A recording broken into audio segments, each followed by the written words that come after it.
utayin daw ang pagtaas sa presyo ng mga pangunahing bilihin. Yan ay para hindi raw mabigla ang mga mamimili. Live mula sa TV5 Media Center, nasa frontline ng balitang yan si Mobile Journal Fatima Baduria. Fatima, magkakaroon daw ng pagtaas sa presyo ng ilang pagkain? Julius, posible ngang magkaroon ng bahagyang pagtaas sa presyo ng ilang basic goods ayon yan sa Department of Trade and Industry. Sa ulat ng Philstar, may mga panukalang adjustment na sa presyo ng ilang pangunahing bilihin. Kabilang na riyan ang sardinas, canned meat, ilang milk products, gayon din ang instant noodles. Ayon kay DTI Secretary Cristina Roque, hiniling ng sardine manufacturers ang price adjustment dahil sa mataas na presyo ng langis at logistic expenses. Matatanda ang voluntaryong pumayag ang manufacturers ng basic goods na wag munang magtaas ng presyo hanggang May 10. Sabi ng DTI sa ngayon, 68% ng mga produktong kanilang minomonitor, stable pa rin naman. Pero ayon sa Philippine Amalgamated Supermarkets Association, bago pa mag-May 10, ilang maliliit na kumpanya ang nagtaas na ng presyo dahil sa laki ng gastos nila sa operations. Pakinggan natin ang pahayag ng presidente ng asosasyon na si Steven Cua.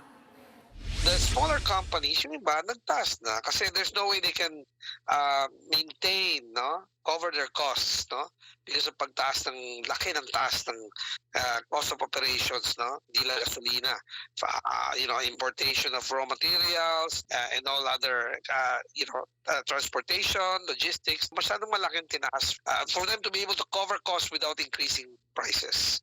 Nagsagawa ng Joint Price and Supply Monitoring kanina ang Department of Agriculture at Department of Trade and Industry. Para yan i-check kung hanggang 50 pesos nga lang ba ang bentahan sa kada kilo ng imported na 5% broken premium rice. Sa pag-iikot ng DA at DTI, nakitang nasusunod naman ito ng mga nagtitinda. Pero nagpaalala ang DA na kailangan ng transparency sa mga price tag na nakalagay sa bigas. Bukod sa presyo, inirekomenda rin ang paglalagay kung saan galing ang bigas para mas madaling malaman kung imported ba ito o lokal. Kung sakaling may tindahang maisyuhan ng notice of violation, ayon naman kay DA Assistant Secretary Genevieve Guevara, mabibigyan naman sila ng pagkakataong magpaliwanag. Narito ang kanyang pahayag. 48 hours po ang binibigay natin para magbigay po sila ng pahayag or explanation doon po sa kanilang pagbebenta ng more than 50.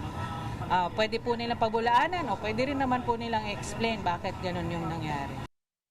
Kwento naman ni Christy, isa sa mga nagtitinda ng bigas sa Mega Q-Mart, hindi pa naman sila lugi pero 4 na piso na lang daw ang tubo nila kada kilo. Ayon sa DA, temporary lang naman itong price cap at pwedeng makabawi ang mga nagtitinda pagkatapos ng 30 days.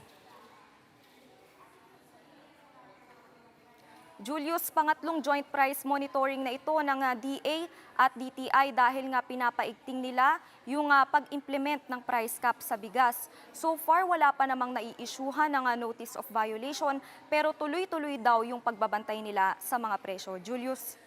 Maraming salamat, Mobile Journal Fatima Baduria.